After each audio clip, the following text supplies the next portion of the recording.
ನಮಸ್ಕಾರ, ಶುಭೋದಯ ಪ್ರೀತಿಯ ವೀಕ್ಷಕರೆಲ್ಲರಿಗೂ ಸಂಕಲ್ಪ ಸುದ್ದಿ ಕಾರ್ಯಕ್ರಮಕ್ಕೆ ಆತ್ಮೀಯ ಪ್ರೀತಿಯ ಸ್ವಾಗತ ಹೇಳ್ತಾ ಇರೋದು ನಾನು ಉಷಾ.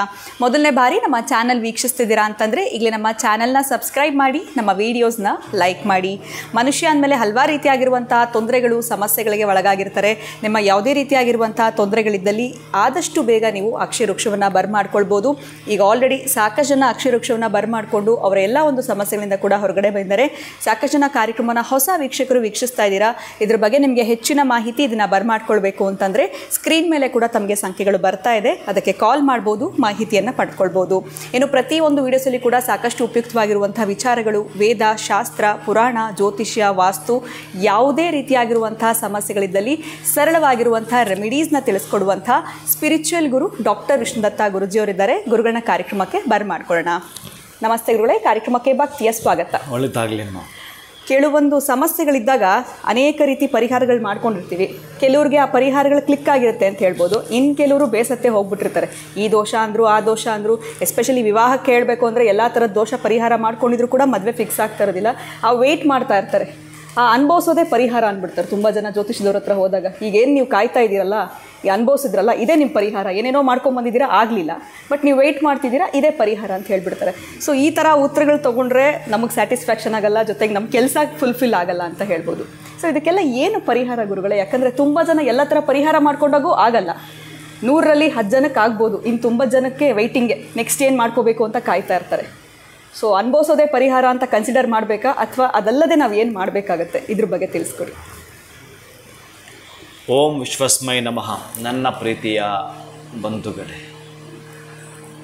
ಬಹಳ ಅದ್ಭುತವಾಗಿರೋಂಥದ್ದು. ನಾನು ಕೆಲವೊಬ್ಬರ ಹಿಂದೆ ಕೇಳಿದ್ದೇನೆ. ಬಹಳ ದೊಡ್ಡ ದೊಡ್ಡ ಮೇಧಾವಿಗಳು ಕೂಡ ಮಾತಾಡ್ತಾರೆ. ಅನುಭವಿಸೋದೇ ಪರಿಹಾರ ಅಂದರೆ, ಈ ಮಗು ಹಸುಗಳ್ತಾ ಇರುತ್ತೆ, ನೀನು ಅನುಭವಿಸೋದೇ ಪರಿಹಾರನ? ಮಗು ಅವಳಿಗೆ ಹಸಿವಂತೂ ಹೇಳೋಕ್ಕೂ ಬರಲ್ಲ, ಅದು ಹೊಟ್ಟೆಲಿ ನೋವು ಅಂತ ಅಂದ್ಬಿಡುತ್ತೆ. ಅದನ್ನು ಹಸಿವನ್ನು ಹೊಟ್ಟೆ ನೋವು ಅಂತ ಕೂಡ ಅನ್ನತ್ತೆ. ಏನು ಮಾಡ್ತೀರ ಅವಾಗ ನೀವು? ಅರೆ, ನೆನ್ನೆ ಹಾಲುಂಡಿರೋ ಮಗು ಇದು ಬೆಳಗ್ಗೆ ಅದು ಅಳ್ತಾ ಇದೆ ಅಂತಂದರೆ ಏನೋ ಆಗ್ತಾ ಇದೆ, ಅದಕ್ಕೆ ಏನೋ ಆಗ್ತಾ ಇದೆ ಅಂತೇಳಿ ನಾವು ಡಾಕ್ಟ್ರ್ ಹತ್ರ ಕರೆದುಕೊಂಡೋಗಾಗುತ್ತಾ? ನಾವು ಅರ್ಥ ಮಾಡ್ಕೊಳ್ತೀವಿ.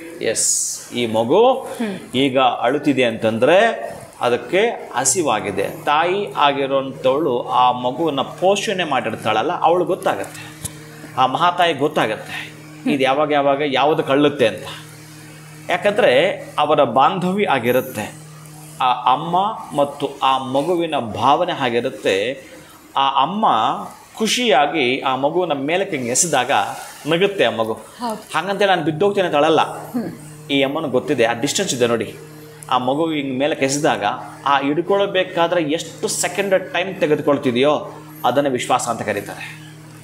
ನಾನು ಹಿಡಿದುಕೊಳ್ಳುತ್ತೇನೆ ಅಂತ ಆ ತಾಯಿಗೆ ವಿಶ್ವಾಸ ಇದೆ. ಅರೆ, ನಮ್ಮಮ್ಮ ನನ್ನನ್ನು ಮೇಲೆ ಎಸೆದಿದ್ದಾಳೆ, ಆಕೆ ಕೈಗೆ ಮತ್ತೆ ನಾನು ಹೋಗ್ತೇನೆ, ನಾನು ಹಿಡ್ಕೊಳ್ತಾಳೆ ಅಂತ ಗೊತ್ತಿದೆ. ಈ ವಿಶ್ವಾಸ ಇದೆಯಲ್ಲ, ಭಕ್ತ ಮತ್ತು ಭಗವಂತನ ವಿಶ್ವಾಸವೂ ಹಾಗೆ ಇರಬೇಕು, ಗುರು ಮತ್ತು ಶಿಷ್ಯರ ವಿಶ್ವಾಸವೂ ಹಾಗೆ ಇರಬೇಕು. ಇದು ಇದ್ದಾಗ ನೀವೇನೋ ಮಾತಾಡ್ತೀರಲ್ಲ, ನಮಗೆ ಅದು ಆಗಲಿಲ್ಲ, ಇದಾಗಲಿಲ್ಲ ಅಂತ. ಆದರೆ ಕರ್ಮಗಳು ಇದ್ದಾವೆ, ಅನುಭವಿಸೋದು ಇದೆ. ನೀವು ಎಷ್ಟರ ಮಟ್ಟಿಗೆ ನಿಮ್ಮ ಒಡನಾಟ ಇದೆ, ನಿಮ್ಮ ಮೊಬೈಲ್ಗೆ ಎಷ್ಟರ ಮಟ್ಟಿಗೆ ಆ ಇಂಟರ್ನೆಟ್ ಕನೆಕ್ಷನ್ ಇದೆ. ಇಂಟರ್ನೆಟ್ ಮುಗಿದೋಗಿದ್ದಾಗ ಏನಾಗುತ್ತೆ? ಅದು ಇಂಟರ್ನೆಟ್ ಪ್ಯಾಕೇಜ್ ಮುಗಿದೋಗಿದೆ, ಆವಾಗ ಅದೇನಾದ್ರು ರೌಂಡ್ ಹೊಡಿತಾ ಇರುತ್ತಲ್ಲ, ಬಫರಿಂಗ್ ಆಗ್ತಾ ಇರುತ್ತೆ. ಎಂಥದ್ದು ಮತ್ತೆ ಅದು ನಿಮಗೆ ವರ್ಕ್ ಆಗೋದು ಮೊಬೈಲಿಗೆ. ಹಾಗೆಯೇ ನಿಮ್ಮಲ್ಲಿ ಭಕ್ತಿ ಅನ್ನೋದು ಕಡಿಮೆ ಆದರೂ ಸೇಮ್ ಸಿಸ್ಟಮ್. ಅದಕ್ಕೆ ಒಂದು ಮಾತನ್ನು ಎಚ್ಚರಿಸಿ ಹೇಳ್ತಾನೆ, ಯಾವಾಗ ನಮಗೆ ಈ ಕೆಲಸಗಳು ಆಗಲಿಲ್ಲ ಅನ್ನೋವಾಗ ನಾವು ಮಾತಾಡ್ತೀವಿ, ಆದಾಗ ಖುಷಿಯನ್ನು ಹಂಚ್ಕೊಳ್ತಿರ್ತೀವಿ, ಆಗದೇ ಇದ್ದಾಗ ದುಃಖವನ್ನು ಮಾಡ್ಕೊಳ್ತಿರ್ತೀವಿ. ಪ್ರತಿ ಹಂತದಲ್ಲೂ ಇದೆ. ಆ ಹಸಿವಾದಾಗ ಹೇಗೆ ನೀಗಿಸ್ಕೋಬೇಕು ಅನ್ನೋದು ಅವ್ರಿಗೂ ಗೊತ್ತಿರಬೇಕು. ನನಗೆ ಹಸಿವಾಗ್ತಾ ಇದೆ ಅಂತ ಹೇಳಿರೋ ಮೆಥಡು ನಿಮ್ಗೆ ಗೊತ್ತಿರಬೇಕು. ಅದಕ್ಕೆ ನನಗೆ ಇಂತಹದ್ದೇ ಬೇಕು ಅನ್ನೋದು ಬೇರೆ, ಬೇಡಿಕೆಗಳೇ ಬೇರೆ. ಅದಕ್ಕೆ ಈ ವಿಶ್ವಶಕ್ತಿಗೆ ಕೇಳಿಸ್ಕೊಳ್ಳೋ ಶಕ್ತಿ ಇದೆ, ಮೌನವಾಗಿರೋ ಶಕ್ತಿ ಇದೆ. ನೀವೆಲ್ಲೋ ಇಟ್ಟಿರೋಂಥ ದುಡ್ಡಿಗೆ ಮೌನವಾಗಿರೋಕ್ಕೆ ಅಷ್ಟೇ ಗೊತ್ತದು. ಇನ್ನೊಂದರಿಂದ ಮತ್ತೊಂದು ಕೈಗೆ ಪಾಸ್ ಆದಾಗ ಅದರ ವ್ಯಾಲ್ಯೂ ತಂದುಕೊಡುತ್ತೆ. ಹಾಗೆ ಭಗವಂತ ಮತ್ತು ಭಕ್ತರ ಮಧ್ಯೆ ಏನು ನಡೆಯುತ್ತೋ ಅದಕ್ಕೆ ವ್ಯಾಲ್ಯೂ ಇದೆ. ಏನದು ಪರಿಹಾರ, ಯಾವ ರೀತಿ ಪರಿಹಾರ ಅದು? ಹಾಗಿದ್ದರೆ ಯಾಕೆ ಇದನ್ನು ಈ ಶ್ಲೋಕ ಹೇಳ್ತಾರೆ? ಸಾಮಾನ್ಯವಾಗಿ ಪರಿಹಾರವೇ ಇಲ್ಲ ಅಂತಂದರೆ, ಒಂದು ಶ್ಲೋಕವನ್ನು ಈ ಭಾಗವತದಲ್ಲಿ ಎಚ್ಚರಿಸಿ ಮೆಸೇಜ್ ಕೊಟ್ಟಿರ್ತಾರೆ ನಮಗೆ. ಅದ್ಭುತವಾಗಿರುತ್ತದ್ದು, ಒಂದಷ್ಟು ಸಿದ್ಧಿ ಆಗಿರತಕ್ಕಂಥ. ಅದಕ್ಕೆ ಹೇಳ್ತಾನೆ, ಈ ಅನುಷ್ಠಾನ ಬಹಳ ಮುಖ್ಯ ಆಗತ್ತೆ, ಆಮೇಲೆ ಶ್ರದ್ಧೆ ಬಹಳ ಮುಖ್ಯ ಆಗತ್ತೆ, ಅದರ ಮೇಲಿನ ಕಾಳಜಿ ಬಹಳ ಮುಖ್ಯ ಆಗತ್ತೆ. ಈ ಸಮಕ್ಕೆ ಸರಿಯಾಗಿ ಇವರು ಮಾಡಬೇಕಾಗಿರ್ತಕ್ಕಂಥದ್ದು. ಹೇಗೆ ಈ ಕ್ಲಾಸ್ ಟೀಚರ್ ಅವ್ರ ಕ್ಲಾಸಲ್ಲಿ ಹೋಗಿ ಅವ್ರು ಕ್ಲಾಸ್ ಮಾಡ್ತಾರೆ ಮಕ್ಕಳಿಗೆ, ಹಾಗೇ ಶ್ರದ್ಧೆ ಭಕ್ತಿಯಿಂದ ಅನುಷ್ಠಾನ ಪ್ರಿಯನು ಏನು ಮಾಡಿರ್ತಕ್ಕಂಥದ್ದು ಆ ಸಿದ್ಧಿ ನಿಮಗೆ ಒಲ್ಲದೇ ತೀರತಕ್ಕಂಥದ್ದು. ಇವ್ರ ಕೈಯಿಂದ ನಿಮ್ಮ ಕೈಗೆ ಟ್ರಾನ್ಸ್ಫರ್ ಆಗುತ್ತಲ್ಲ, ಅದು ಪರಮೋಚ್ಚ ಸ್ಥಿತಿಲಿರಬೇಕು. ಅದು ಪಡೆದುಕೊಳ್ಳೋ ಭಾವನೆ ಹಾಗೆ ಇರಬೇಕು, ಕೊಡುವವನ ಭಾವನೆ ಕೂಡ ಹಾಗೆ ಇರಬೇಕು. ಅದಕ್ಕೆ ಈ ಗುರುಗಳು ಕೆಲವರ ಮಠದಲ್ಲಿ ಅಕ್ಷತೆ ಕೊಡ್ತಾರಲ್ಲ, ಹೌದು, ಆ ಅಕ್ಷತೆ ಮಂತ್ರಾಕ್ಷತೆ ಆಗಿ ಬದಲಾಗಿ ಅವ್ರಿಗೊಂದು ದಿಶಕ್ತಿ ಕೊಡು, ಅದು ಟ್ರಾನ್ಸ್ಫರ್ ಆಗ್ತಕ್ಕಂಥದ್ದು. ಆ ಪದ್ಧತಿಯಲ್ಲಿ ಇದ್ದಾಗ 100ಕ್ಕೂ 100 ಪರಿಹಾರವಾಗ್ತದೆ. ಇನ್ನು ನೀವು ಮಾಡೋ ಅಷ್ಟೂ ಹೋಮಗಳು ಪರಿಹಾರ ಆಗೋದಿಲ್ವಾ? ಒಂದಷ್ಟು ಅಕ್ಷತೆಯೇ ಎಷ್ಟೋ ನಮಗೆ ಪ್ರತಿಫಲ ಕೊಡಬೇಕಾದ್ರೆ, ಇನ್ನು ನೀವು ಮಾಡೋ ಯಜ್ಞ ಆಗಿರಲಿ ಅಥವಾ ನೀವು ಮಾಡ್ಕೊಳ್ಳೋಂಥ ಪರಿಹಾರ ಆಗಿರಲಿ, ಖಚಿತ ಇದೆ ಅದರ ಮೇಲೆ ನಾಟ್ 99. ಒಂದು ಕಾಲುವೆ ದಾಟಬೇಕಾದ್ರೆ ನೀನು 96%, 97, 99, 100% ಹಾಕೋದಾಗೋದಿಲ್ಲ. 100ಕ್ಕೆ 100 ಈ ಕಡೆಯಿಂದ ಆ ಕಡೆ ಜಿಗಿತ ಮಾಡಬೇಕು ಅಂತಕ್ಕಂತಹ ನಿನ್ನ ಎಫೋರ್ಟನ್ನು, ನಿನ್ನ ಪರಿಶ್ರಮವನ್ನು ಹಾಕಿದ್ದೆ ಆದರೆ ಆ ಕಾಲುವೆ ದಾಟಲಿಕ್ಕೆ ಆಗುತ್ತೆ ಪ್ರೀತಿಯ ಬಂಧುಗಳು. ಅದಕ್ಕೇ ಆ ಒಂದು ಶ್ಲೋಕ ಏನು ಹೇಳುತ್ತೆ ಅಂತಂದರೆ, ಮಂತ್ರಾಕ್ಷತಾಃ ವಿಪ್ರ ಕರಾಂಗುಲಿನಾಃ, ಮಂತ್ರಾಕ್ಷತಾಃ ವಿಪ್ರ ಕರಾಂಗುಲಿ ಮುಕ್ತಾಃ ವಂದ್ಯಾಂಗನ ಪುತ್ರವತಿ ಬಭೂವ ಅಂತ ಹೇಳ್ತಾನೆ. ಏನಂತಂದರೆ, ಒಬ್ಬ ಸಿದ್ಧಿ ಆಗಿರುವವನು, ಒಬ್ಬ ಅನುಷ್ಠಾನ ಪ್ರಿಯನು, ಒಬ್ಬ ದಿಶಕ್ತಿಯನ್ನು ಪಡೆದುಕೊಂಡವನು, ವಿಶ್ವಶಕ್ತಿಯ ಜೊತೆ ಸಂಪರ್ಕ ಸಾಧಿಸಿರುವವನು ಅಕ್ಷತೆ ಕೊಟ್ಟರೆ ಬಹುಶಃ ಬಂಜೆಯು ಕೂಡ ಗರ್ಭವತಿ ಆಗ್ತಾಳ್ರಿ. ಅಂದರೆ ಲೆಕ್ಕ ಮಾಡ್ಕೋಬೇಕು, ಒಬ್ಬ ಬಂಜೆ ಕೂಡ ಇಲ್ಲಿ ಗರ್ಭವತಿ ಆಗಬಲ್ಲಳು ಅಂತ ಶಾಸ್ತ್ರ ಸಾರುತ್ತೆ, ಶಾಸ್ತ್ರ ಹೇಳುತ್ತೆ. ಇನ್ನು ನೀವು ಮಾಡೋ ಯಜ್ಞದಲ್ಲಿ ಅದ್ಯಾಕೆ ಫಲ ಕೊಡಲ್ಲ? ಇನ್ನು ಬೇರೆಯವರು ಮಾತಾಡ್ತಾರೆ, ಅದ್ರ ಬಗ್ಗೆ ತಿಳುವಳಿಕೆ ಇಲ್ಲದೆ ಮಾತಾಡ್ತಕ್ಕಂತಹ ಮಾತುಗಳು ಬೇರೆ. ನಾನು ಕೂಡ ತಿಳುವಳಿಕೆ ಇಲ್ಲದಿದ್ದಾಗ ಖಂಡಿಸಿದ್ದೇನೆ. ನಾನು ಇದನ್ನು ಒಪ್ಕೊಳ್ಳೋನೇ ಅಲ್ಲ, ಯಾಕೋ ನನಗೆ ಇಷ್ಟನೂ ಇಲ್ಲ, ಗೊತ್ತಿಲ್ವಲ್ಲ ಅದು ಭಗವಂತ ಅನ್ನೋನು ಏನೇನೇನೇನು ಹೇಗೆ ಮಾಡಿಸ್ತಾನೆ ಅಂತ. ಅದಕ್ಕಾಗಿ ಎಲ್ಲವೂ ಅವನ ಅಧೀನ. ಬಹಳ ಮುಖ್ಯವಾಗಿರ್ತಕ್ಕಂತಹದ್ದು, ಬಹಳ ಪ್ರಮುಖವಾಗಿರ್ತಕ್ಕಂತಹದ್ದು ಎಲ್ಲವೂ ಅವನ ಹತ್ರ ಇರುತ್ತೆ, ಎಲ್ಲ ಸಂಪೂರ್ಣವಾಗಿ. ನಮ್ಮ ಹುಡುಗ ಮೊನ್ನೆ ನನಗೊಂದು ಕಥೆ ಹೇಳ್ತೀನಿ ಅಂತ ಒಂದು ಕಥೆ ಹೇಳ್ದ. ನಾನೊಂದು 200 ಪೇಜ್ ಕತೆ ಬರೆದಿದ್ದೀನಿ, ಆ ಕತೆ ಹೇಳ್ತೀನಿ ಅಂತಂದು. ಓ ಹೌದಾ, 200 ಪೇಜಾ? 200 ಪೇಜಸ್ ಕತೆನಾ ಹೇಳು ಅಂತಂದೆ. ಕೇಳಿಸ್ಕೊಳ್ತಾ ಇದ್ದೀನಿ. ಒಬ್ಬ ರಾಜ ಕುದುರೆಯನ್ನು ಹತ್ತುತ್ತಾನೆ, ಕಾಡಿಗೆ ಹೊರಟೋಗ್ತಾನೆ. ಕೊನೆಯ ಪೇಜಲ್ಲಿ ಅದೇ ರಾಜ ಕುದುರೆಯಿಂದ ಮನೆಗೆ ಒಳಗೆ ಬರ್ತಾನೆ ಅಂತ ಹೇಳ್ತಾನೆ. ಆಗೋಯ್ತೇನೋ? ಹ್ಞೂ ಆಗೋಯ್ತು. ಅರೆ ಏನಿದು 200 ಪೇಜ್ ಅಂದ್ಯಲ್ಲೋ? ಅವನು ಹೇಳ್ತಾನೆ, ಮೊದಲ ಪುಟ ಇತ್ತಲ್ಲ ಅದು ಅವನ ಕುದುರೆ ಹತ್ತು ಹೋಗಿದ್ದು, ಲಾಸ್ಟ್ ಪೇಜ್ ಇದೆಯಲ್ಲ ಅದು ಅವನ ಕುದುರೆಯಿಂದ ಮನೆ ಒಳಗಡೆ ಬಂದಿತ್ತು, ಆ ಕಾಡಿಂದ ನಾಡಿನ ಪ್ರವೇಶ ಮಾಡಿ ಅವನ ಮನೆ ಒಳಗಡೆ ಬಂದಿತ್ತು. ಇನ್ನು ಉಳಿದಿದ್ದು 200 ಪೇಜಲ್ಲಿ 2 ಹೋದರೆ ಇನ್ನು 198 ಪೇಜು. 198 ಪೇಜ್ ಏನಂದರೆ ಆ ಕುದುರೆ ನಡ್ಕೊಂಡು ಹೋಗಿದ್ದು 198 ಪೇಜ್ ಅಂದ. ನನಗೆ ಆಶ್ಚರ್ಯ ಆಗ್ಬಿಡ್ತಾ, ನಕ್ಬಿಟ್ಟೆ ನಾನು. ಅವನ ಬಚ್ಚ ಇಷ್ಟಿದ್ದಾನೆ, 200 ಪೇಜ್ ಕತೆ ನಾನು ಬರೆದಿದ್ದೇನೆ ಅಂತ ಎಷ್ಟು ಚೆನ್ನಾಗಿ ಹೇಳಿ ನಂತರ ಇವೆರಡೇ ಹೇಳ್ದ. ಹಾಗೆ ಭಗವಂತನ ಬಳಿ ಸಂಪೂರ್ಣವಾಗಿ ಬರ್ತ್ ಆ್ಯಂಡ್ ಡೆತ್ ಅವನ ಹತ್ರ ಇರ್ತವೆ. ಈಗ ಕುದುರೆ ಹತ್ತು ಹೋಗೋದು ಅಂತಂದರೆ ನಾವು ಹುಟ್ಟುವಂಥದ್ದು, ಮತ್ತೆ ಆ ಕುದುರೆನೇ ಹೇರಿ ಮತ್ತೆ ಒಳಗೆ ಬರೋದಂತ ಮತ್ತೆ ಅವನ ಹತ್ರ ಬರೋದು.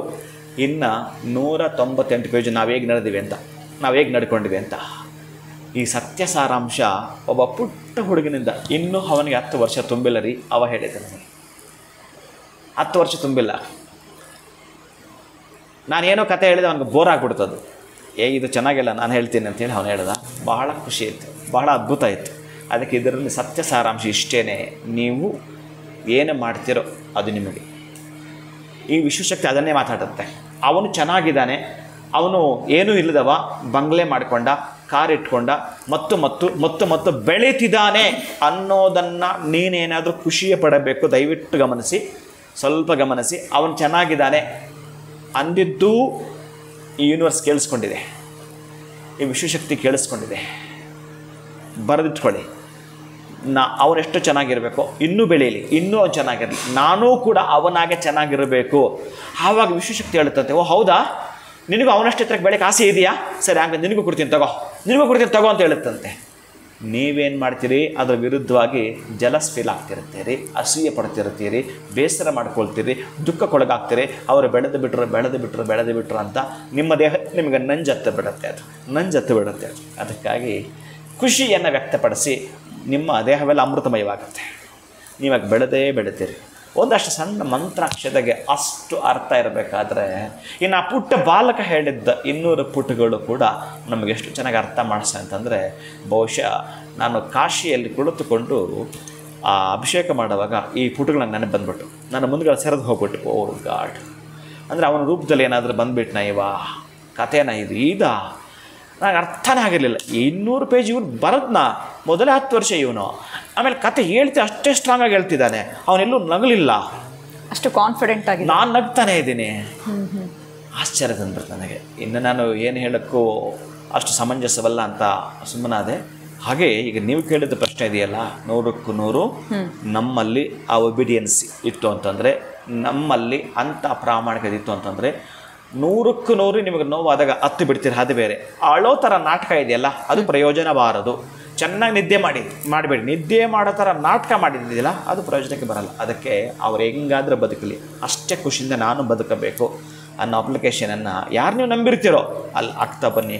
ಇವತ್ತಾಗಲಿಲ್ಲ, ನೆನ್ನೆ ಆಗಲಿಲ್ಲ, ಮೊನ್ನೆ ಆಗಲಿಲ್ಲ, ಮೊನ್ನೆ ಅಲ್ಲೆಲ್ಲೋ ಹೋಗಿ ಬಂದು ಇನ್ನೊಂದು ಕಡೆ ಯಜ್ಞ ಮಾಡಿಸ್ದೆ. ಕರ್ಮಗಳು ಈ ರೀತಿ ಕೂಡ ಅನುಭವಿಸು, ತದನಂತರ ನಿನಗೆ ಒಂದಿನ ಕೊಡ್ತಾನಂತೆ. ಈ ಕಂಸ 100 ಇದ್ವಂತೆ ಅವನ ತಪ್ಪುಗಳು, 100 ಅಂದರೆ 100 ಅವನು ಒಳ್ಳೇದು ಮಾಡಿದ್ದಂತೆ, ತಪ್ಪುಗಳು ಅಷ್ಟೇ ಇತ್ತು, ಒಳ್ಳೇದು ಅಷ್ಟೇ. ಅದೇನಾಗುತ್ತೆ ಅಂತಂದರೆ ಅವನಿಗೆ ಏನೂ ಮಾಡೋಕ್ಕಾಗಲ್ಲ ಅಲ್ಲಿ ತನಕ.